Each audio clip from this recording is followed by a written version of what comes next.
오늘 우리에게 주시는 하나님의 말씀은 창세기 5장 6절에서 11절까지 말씀입니다. 이 계시의 말씀을 통해서 하나님의 음성 들으시기를 바랍니다. 셋은 105세에 에노스를 낳았고 에노스를 낳은 후 807년을 지내며 자녀들을 낳았으며 그는 912세를 살고 죽었더라. 에노스는 90세에 게난을 낳았고 게난을 낳은 후 815년을 지내며 자녀들을 낳았으며 그는 905세를 살고 죽었더라. 아멘. 우리 장로님들하고 저 충남인지 충북인지 모르겠는데 충청도 예산 예의와 효의 도시 예산 다녀왔습니다. 너무 좋은 시간이었는데 저는 충청도 분들의 그 사투리가 너무 구수해서 좋아요. 그런데 여러분 충청도 말은 맨 뒤에다 유만 집어넣으면 되죠. 제일 쉬워요. 맞지요? 맞지요? 유만 집어넣으면 되니까 제일 쉬운데 누가 우스갯소리로 그러더라고요. 그 아담이 하와한테 제일 처음에 한 말이 뭘까? 아담이 하와한테 인사했겠죠. 안녕하세요. 안녕하세요. 영어로 뭐죠? How are you? How are you? 그렇게 물은 거예요. How are you? 그런데 이걸 충청도 말로 받아들였나 봐. 그래가지고 하와가 뭐라고 대답했어요? How are you? How are you? How 하세요? How are you? 그러니까 How are you?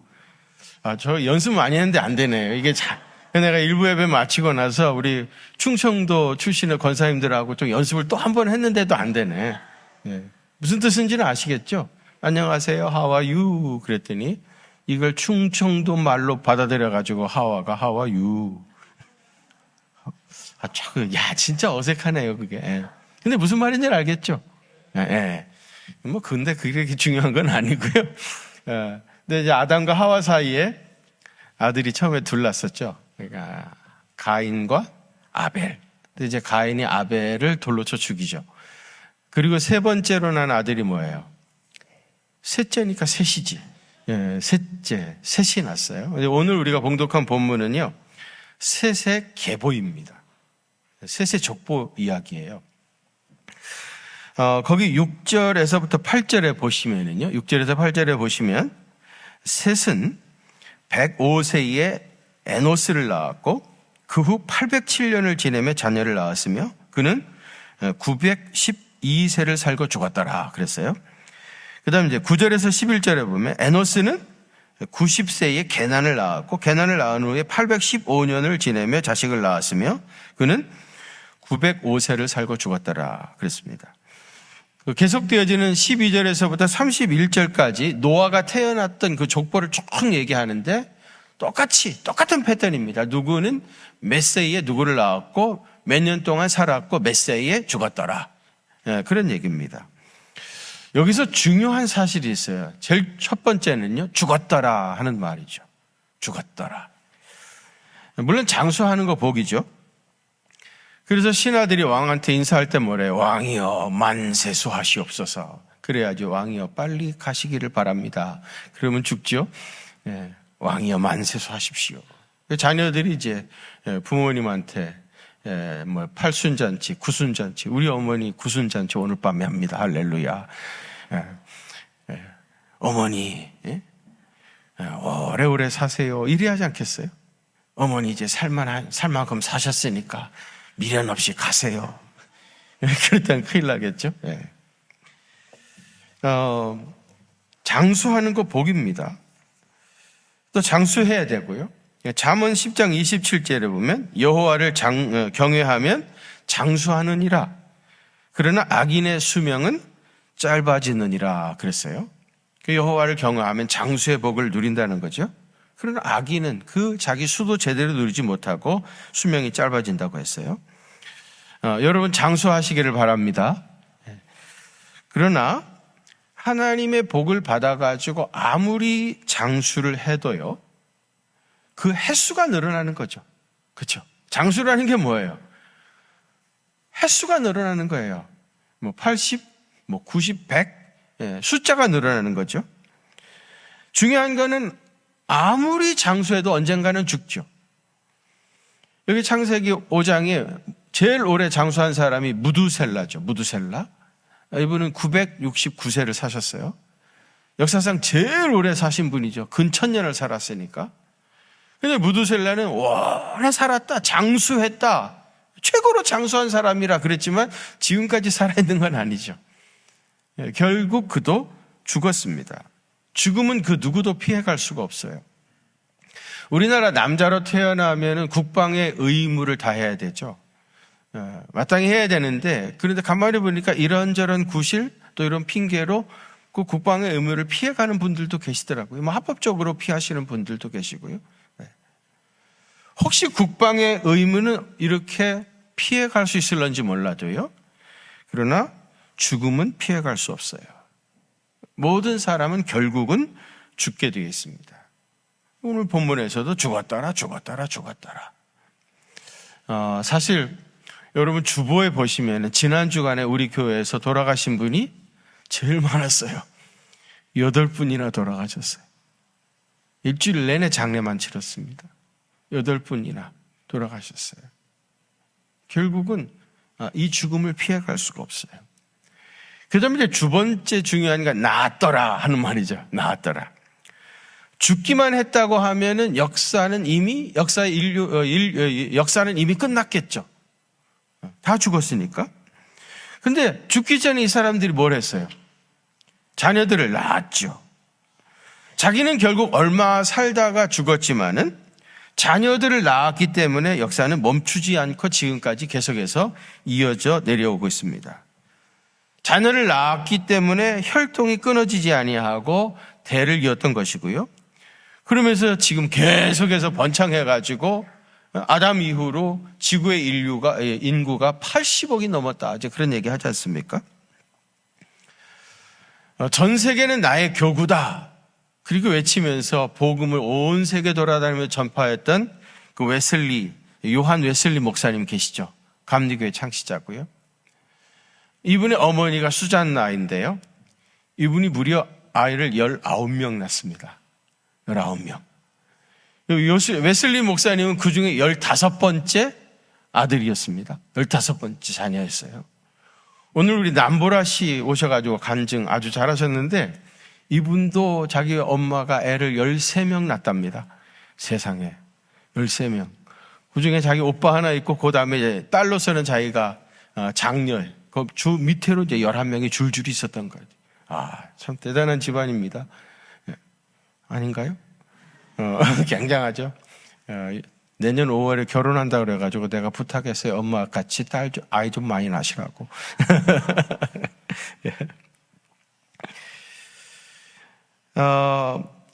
만일 여러분 요한 웨슬리의 어머니 수잔나가요 한 10명쯤 낳고 그리고 이제 그만 낳겠다.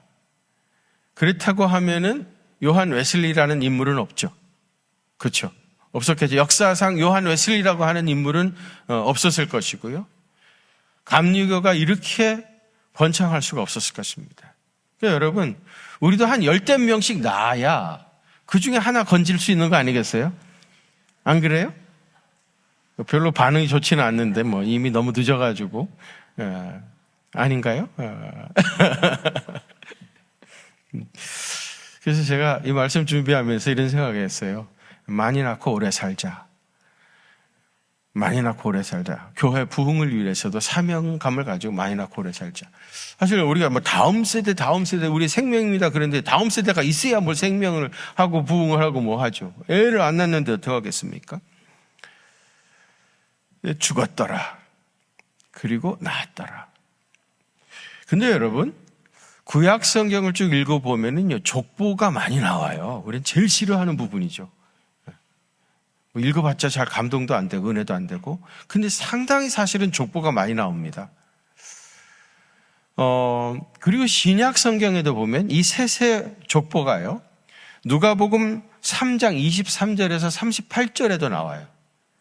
거기는 이제 누가복음은 헬라 사람들을 대상으로 복음서를 기록했거든요. 그래서 헬라 사람들이 족보를 기록하는 방식을 따라 가지고 헬라 사람들이 거꾸로 이렇게 올라가면 적거든요. 예를 들면 예수님, 그 이상은 요셉이요, 그 이상은 누구요, 누구요 쭉 가다가 그 이상은 다윗이요, 또 한참 쭉 올라가다 그 이상은 아브라함이요, 그 이상은 노아요, 그 이상은 무두셀라요, 그 이상은 셋이요, 그 이상은 아담이요, 그 이상은 하나님이시라.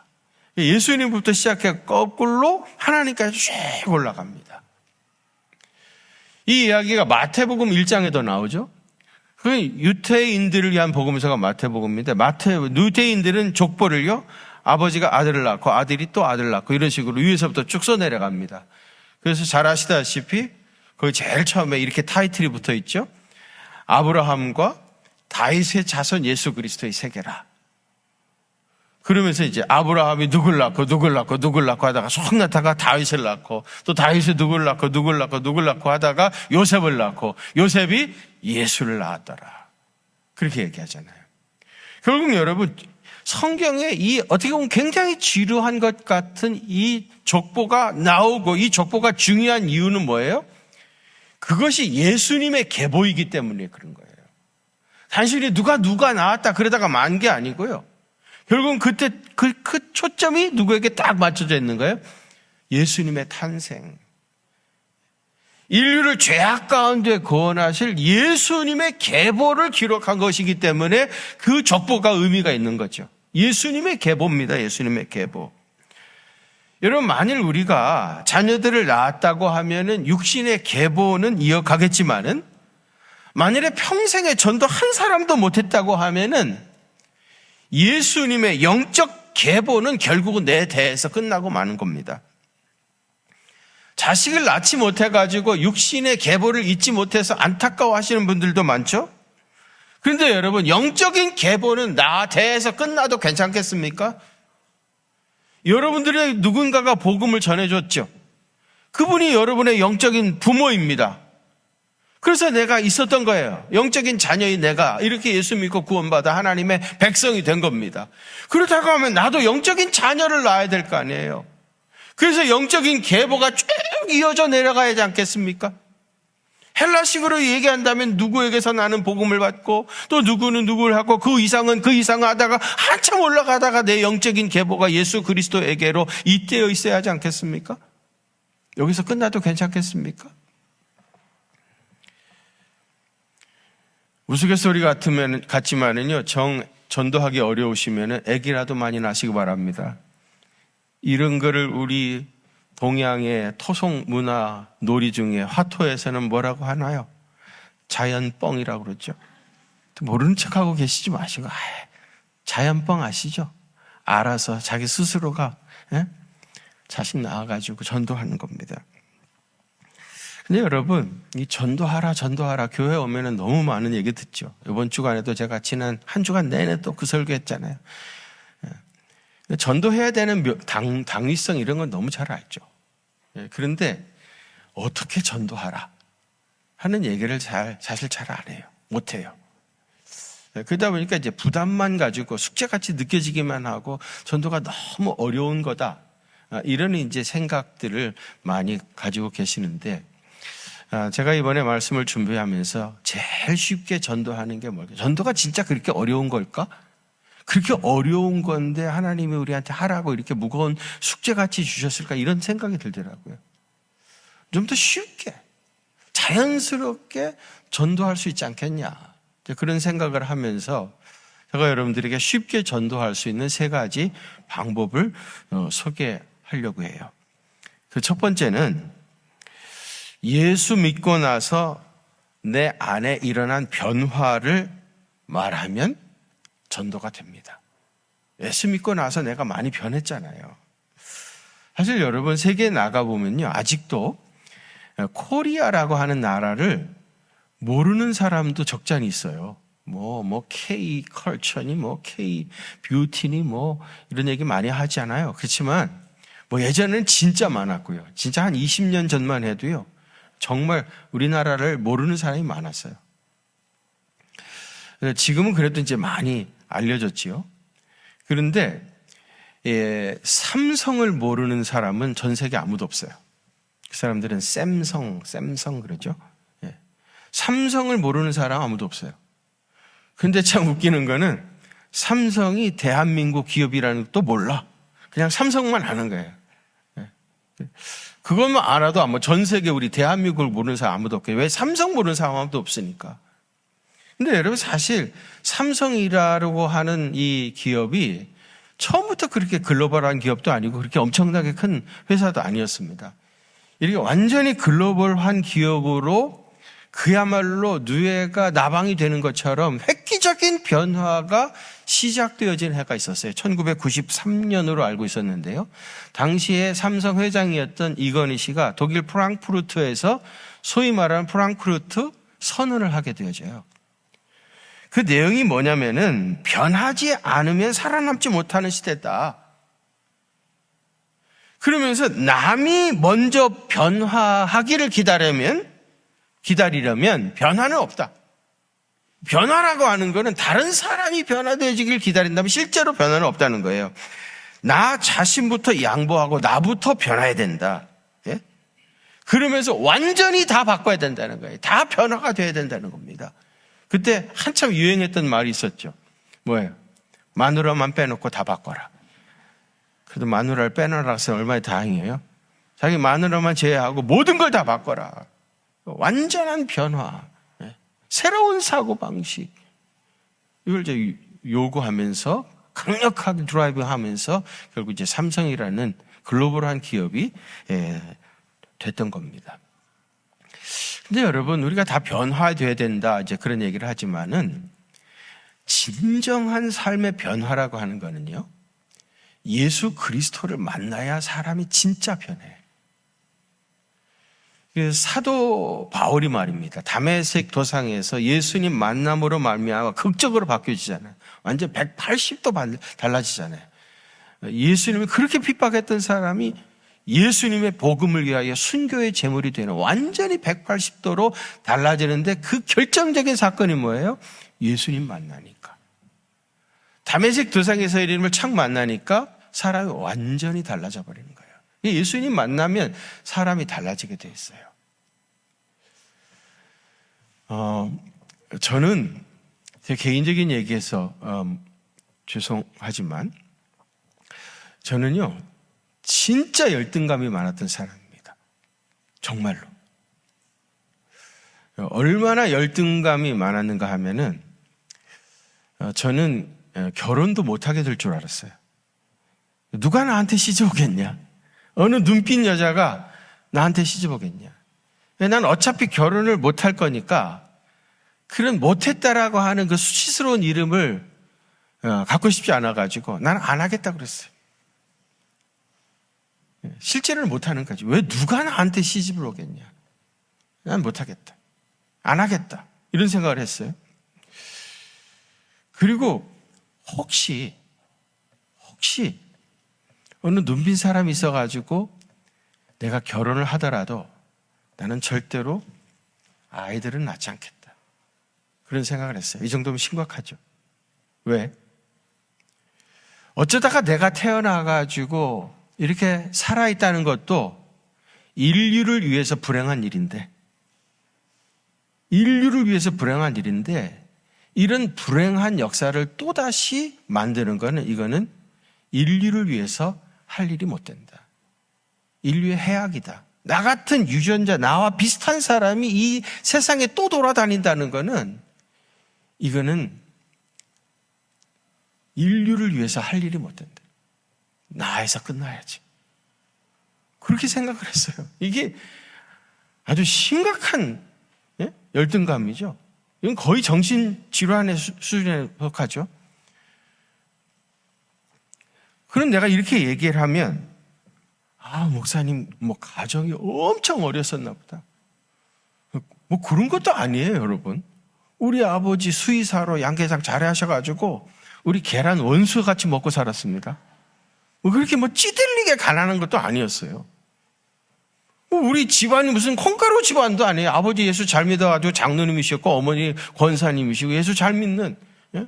다 그런 집안이었어요. 먹고 살만했고. 그래서 내가 그러면 목사님 무슨 엄청난 죄를 지어가지고 붙잡히면 당장 죽게 생겼나 보다. 나 별로 지은 죄도 없어요. 내가 무슨 죄를 졌겠습니까, 여러분? 사실 따지고 보면 열등감 가질 것도 없어요. 목사님 키도 작고 생긴 게 엄청 못생겼었나 봐.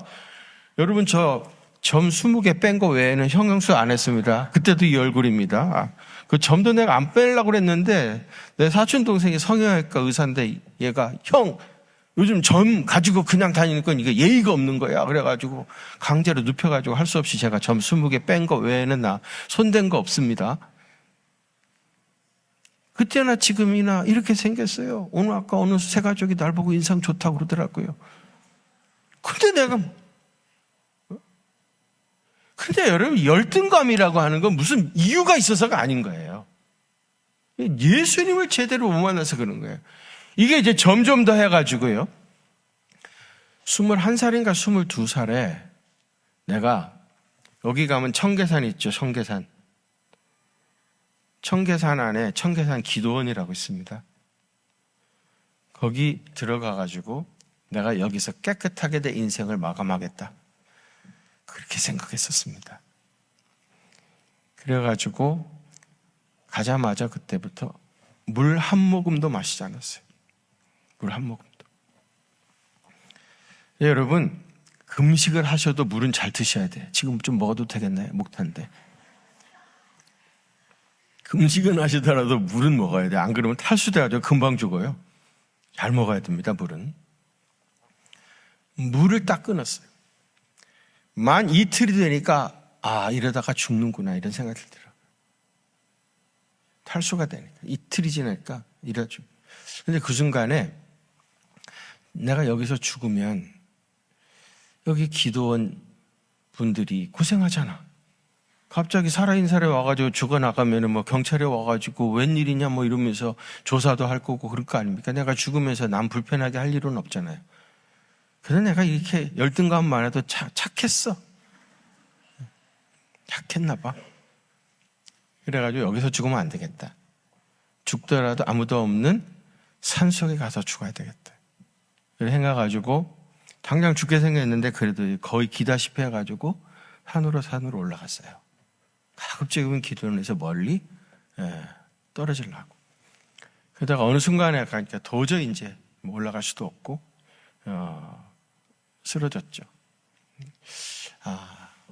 이렇게 내가 죽는 거구나. 그런 생각을 했었습니다. 그때 우리 주님이 나를 찾아오신 거예요. 안 그랬으면 아마 저는 그렇게 끝났겠죠. 찾아오셨는데 내가 너를 사랑하는데 너는 지금 여기서 뭐 하고 있냐? 내가 너를 사랑하는데. 근데 저는 하나님이 나를 사랑한다고 한 번도 생각해 본 적이 없어요. 사랑할 이유가 없는 거예요. 내가 뭐 한 게 아무것도 없잖아. 나를 하나님이 사랑하신다고 하는 거를 한 번도 진지하게 생각하지 않았는데 그날 이 청계산, 그 산중턱에서 하나님이 내가 너를 사랑하는데 너는 지금 이게 무슨 짓을 하고 있는 거냐? 근데 하나님이 나를 사랑하신다? 이게 믿어지니까 말이죠. 내가 살아야 되겠더라고.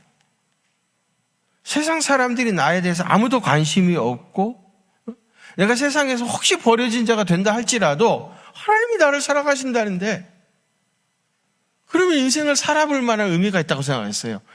살아야 되겠구나. 이렇게 죽으면 안 되겠구나. 이렇게 쓰러져가지고 못 일어나면 안 되겠구나. 이러고 생각하고 딱 보니까 말이에요. 살겠다고 하고 보니까 온 천지가 다 먹을 걸로 보이더라고요.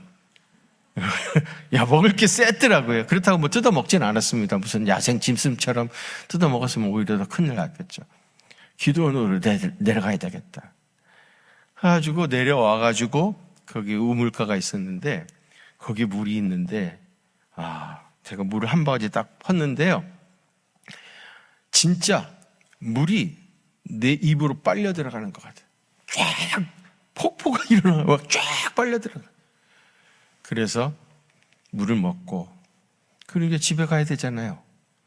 근데 사실은 제가 돈도 한 푼도 안 가져가서 어째 죽으러 가는 사람이 무슨 돈을 가져가겠어요.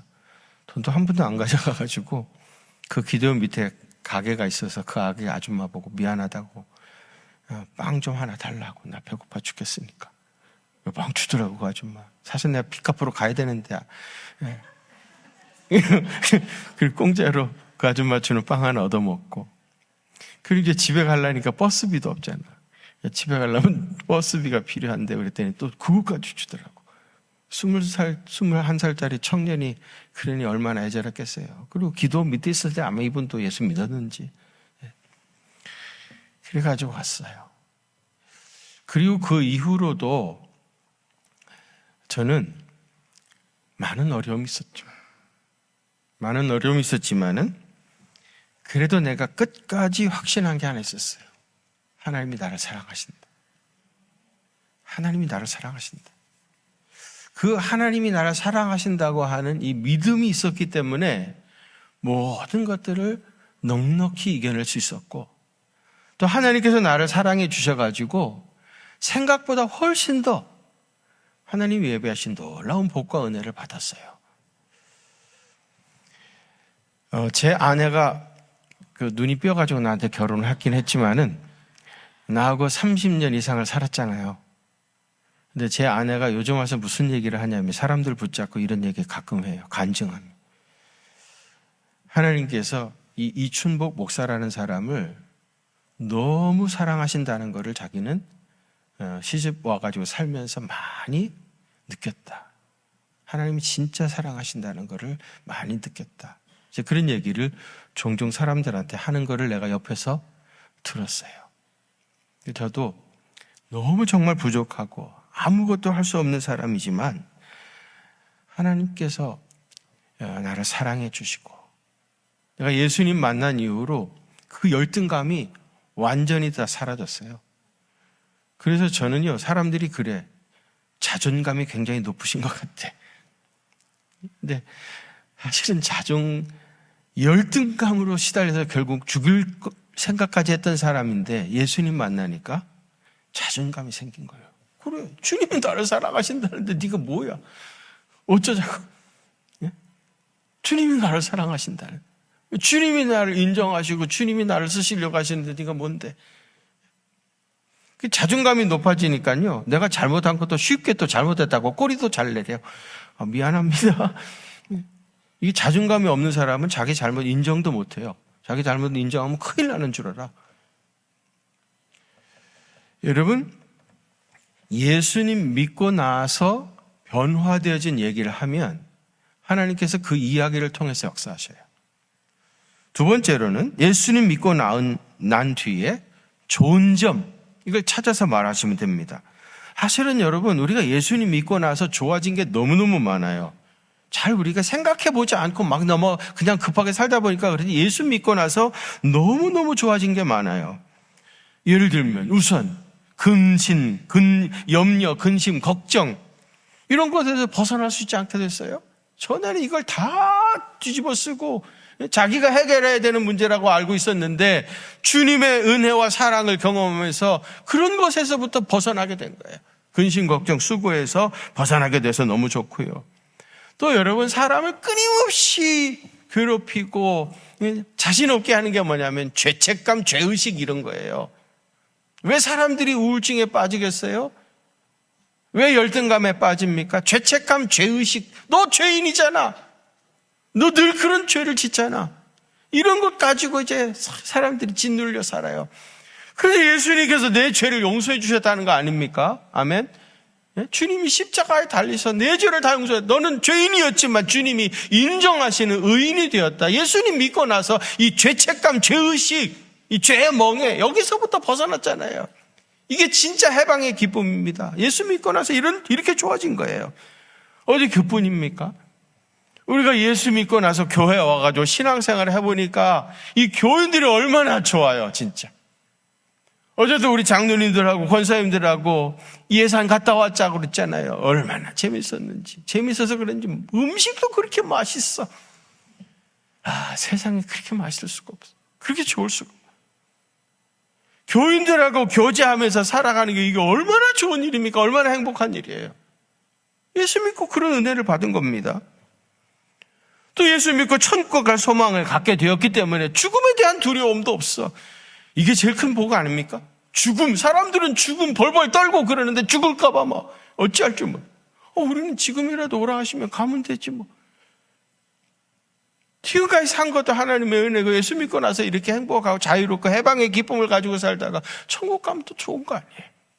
그렇다고 오늘 가자는 말은 아니지만 여기서 살 수 있으면 장수하시고, 그리고 그러다가 하나님이 허락하신 수가 다 돼가지고 떠나게 되면은 툴툴 털고, 여러분 평생 천국 소망하며 살지 않았어요? 주님이 그곳에 오라고 하시면은 가야죠. 기쁘게 갈 수 있는, 죽음에 대한 공포도 없어진 거예요. 두려움이 사라진 거예요. 그러니 여러분, 예수 믿고 나서 얼마나 좋아졌습니까? 예수 믿고 나서 좋아진 거, 이거를 말하면 되는 거예요. 나 예수 믿고 나서 이렇게 좋아졌다. 지난 7월에 이제 제가 휴가를 받아가지고 우리 아이들한테 휴가를 가면서 내가 우리 아이들을 위해서 선물을 준비했더래요. 어떻게 생각하면 처음 하는 것 같아요, 그것도. 다 이제 제 아내가 알아서 준비도 하고 이제 그러는데, 제 아내가 먼저 갔고 제가 조금 있다가 뒤따라 가면서 우리 애들한테 무슨 선물을 하면 좋을까 이렇게 생각하다가요, 여기 사거리에 가면 약국 있죠. 거기 가가지고 거금 2만 원을 투자해가지고 이 코 세척기가 한 개에 10,000원입니다. 우리 아들이 2명이니까 하나씩 2개 코 씻어내는 거 있어요. 식염수 넣어가지고 이렇게 씻어내는 거, 그거 2개를 달라고 그랬습니다. 왜 그러냐면은 사실 제가 여기 와가지고 살면서 이 알러지 비염 이것 때문에 너무 힘들었어요. 특별히 작년에 앙신령 가기 직전에 제일 힘들었어요. 이 코가 막혀가 숨을 쉴 수가 없어요. 누가 내 코 좀 어떻게 해달라고. 그래가지고 사실 몇 년 전에 수술도 받았었죠. 근데 더 나빠졌어요. 천공이라고 구멍을 뚫어놔 버렸어, 아예 저 안에. 구멍이 뚫려가지고 이제 더 코가 드라이하고 말이죠. 이건 어떻게 할 수도 없대. 그래가지고 너무 이제 코가 막히고 답답하고 코맹맹이 소리 하면 여러분들은 얼마나 또 짜증을 내셔요. 그 교인들한테 미안하고 진짜로. 정말 내가 이 코 때문에 이거 목회를 끝까지 못할 수도 있겠다. 도저히 어떻게 할 수 없는 상황도 오겠다. 그런 걱정도 했습니다. 그런데 우리 교회 어느 목사님이요, 자기도 그랬는데 이거 코 세척을 한 1년 반 하니까 완전히 완치됐다는 거예요. 그래가지고 나도 시작을 한 겁니다.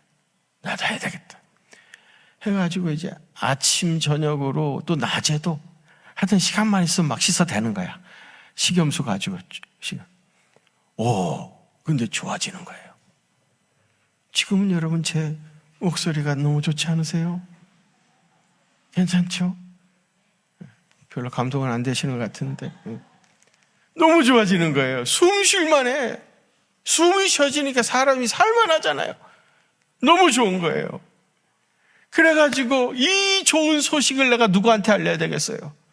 우리 아들들도 자기 아빠 잘못 만나가지고 이 코 이것 때문에 맨날 고생을 해. 그래가지고 애들 책상에 가면 코 풀어놓은 휴지가 이만큼씩 있어. 이건 아빠 잘못 만나가지고 이렇게 된 거거든요. 아빠의 아주 나쁜 유전자를 받아가지고.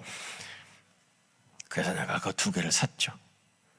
그리고 아들들아 와라, 내가 좋은 선물 가져왔다.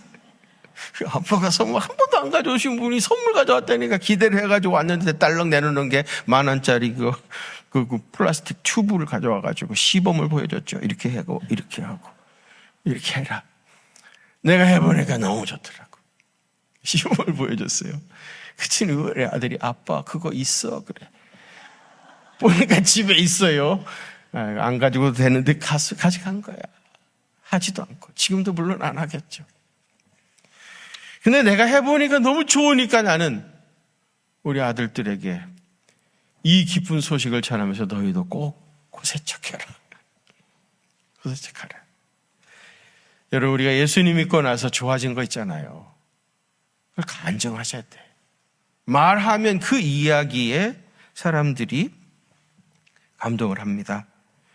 또 3번째, 예수 믿고 생긴 좋은 일들, 살펴보시고 그걸 얘기하면 돼요. 사실 예수 믿고 나서 얼마나 좋은 일 많아요. 어떤 분은 예수님 믿고 나 병 고침 받았다 하는 분도 있어요. 그죠? 어떤 분은 우리 가정이 예수님 믿고 나서 평안해졌다. 예수님 믿으니까 사업도 잘 되더라. 예수님 믿고 나서 속썩이던 자식이 잘 됐다. 변했다. 여러분, 우리 샬롬 찬양대 있잖아요. 아침 7시에 나와서 예배드리는 샬롬 찬양대에 남자 대원이 하나 등록을 했어요. 나이는 중학교 3학년. 중학교 3학년짜리 아이가 자기 샬롬 찬양대 7시 예배, 그럼 6시까지 와야 되거든요. 남자애가 샬롬 찬양대 하겠다고 오늘 지난주부터 가운 입고 저 기둥 옆에 숨어가지고 찬양을. 예수님 믿고 나서 우리 아이들이 변화되는 거예요. 예? 어떤 사람은 예수님 믿고 나서 물질적 복도 많이 받았다고 좋아합니다. 사실 갖가지 복이 우리에게 임하고 있어요. 여러분, 예수님 믿고 나서 경험하게 된 좋은 일들, 이런 거 자꾸 얘기하시면 돼요. 신문이나 방송국에서 기자 생활하시는 분들 계시잖아요. 이 기자들의 자세나 정신을 나타내는 말이 카파이즘이라고 그래요. 카파이즘. 로버트 카파라고 하는 사람을 기념하기 위해서 하는 소리인데요. 이 로버트 카파라는 사람이요, 종군 기자였습니다. 인도 차이나 반도에서 전쟁 그걸 하다가 취재를 하다가 이제 쥐뢰 이거를 밟아가지고 결국은 죽었어요. 그래서 이제 로버트 카파를 기념하기 위해서 이제 카파이즘, 기자들의 신조 정신, 철학, 고집 뭐 이런 겁니다. 그런데 이 종군 기자들 말, 전쟁이 막 일어나, 지금도 이제 뭐 우크라이나에서도 전쟁이 일어나고 이스라엘에서도 이제 전쟁이 일어나고 있는데, 사실 종군 기자는 굉장히 위험하잖아요. 폭탄이 막 날아드는 그런 가운데서 이제 취재를 하는데, 그런데 그렇게 위험을 무릅쓰고도 이분들이 거기 가서 취재를 하는 이유가 있어요. 왜냐하면 그런 취재를 통해서 역사의 물줄기가 바뀔 수 있다. 그런 생각을 가지고 있는 겁니다. 실제로 런던 타임스에 윌리엄 러셀이라고 하는 기자가 있었는데, 이분이 크림 전쟁의 종군 기자로 가서 그 기사를 생생하게 전했습니다. 사진을 찍어가지고. 그 기사를 보고 나이팅게일이 감동을 받은 거예요. 그 전쟁터에서 죽어가는 그 많은 그 불쌍한 병사들을 위해서 내 목숨을 바쳐 봉사해야 되겠다 하고 나이팅게일이 그 전쟁터에 참여하게 된 것이고요. 그 나이팅게일이 전쟁에 참여하게 됨으로 결국 적십자라고 하는 국제적인 단체가 생긴 겁니다. 어떻게 보면은 그 윌리엄 러셀이 기록한 그 기사가 이런 놀라운 역사를 이루게 됐던 겁니다. 지금 CNA 방송의 수석 앵커인 크리스티안 아만푸어라고 하는 분이 계셔요. 아마 60대 초반쯤 되지 않을까 싶은데, 얼마 전에 그 암으로 고생한다 그런 이제 뉴스를 제가 듣기도 했습니다. 이분이 이런 얘기를 했습니다. 기사를 보내면서 즉시 사람들이 관심을 보이기 때문에 목숨을 걸고 전쟁터로 우리는 나가게 된다. 그런 얘기를 했어요. 사실 여러분, 전도도 마찬가지입니다. 내가 겪고 체험한 것을 종군 기자처럼 그대로 전하면 됩니다. 남에게 들은 이야기 가지고는 부족합니다. 또 어디서 배우고 공부한 이야기 가지고 전해서는 부족합니다.